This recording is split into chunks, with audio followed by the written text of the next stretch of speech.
Hello guys! For today's video nga pala is magpapalit na ako ng fuel filter kasi medyo matagal-tagal na rin nung last time ako nagpalit na ito. Panigurado ko talagang madumi na tong fuel filter ko. Ilalagay ko na lang sa comment section or dun sa description yung link kung saan ko to nabili. So ayan, let's go na. So ayan, bali na buksan ko na pala yung ano dyan, no? Yung cover niyan nung gas tank na yan. So yan, una natin tatanggalin yung ano na yan.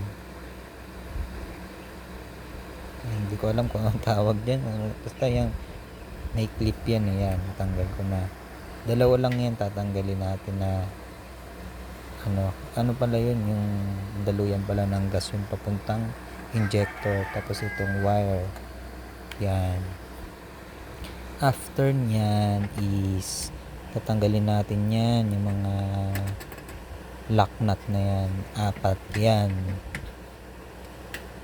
Okay, tanggalin natin yan.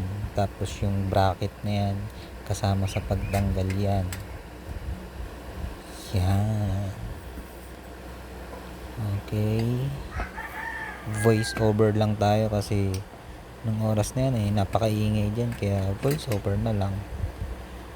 Yan, sige. Huwag sana kayo maiinip sa panonood. Okay. Okay. Then tanggal natin yung bracket na yan. Then syempre after nyan, hugutin natin yan, yung fuel pump na yan. Syempre dahan-dahan lang. Okay, dahan-dahan lang. Alright, so yan, natanggal na natin yung buong fuel pump AC. Then syempre next natin gagawin dyan is tatanggalin na natin yung fuel filter na marumi na yan, then yung dust seal, and then yung o-ring. Syempre sa pagtanggal nyan, di-clip lang naman yan, napaka easy lang yan, kahit baguang kayang-kaya mo yan tanggalin. So yan, after matanggal yan, meron din o-ring yan. Syempre dun sa binili natin may kasama na rin yung o-ring, kaya lahat ng o-ring dyan mapapalitan mo rin ng bago. Yan, kung makikita nyo sa bago may kulay itim, yun yung o-ring. Okay, ganun lang, iniikot lang naman yun.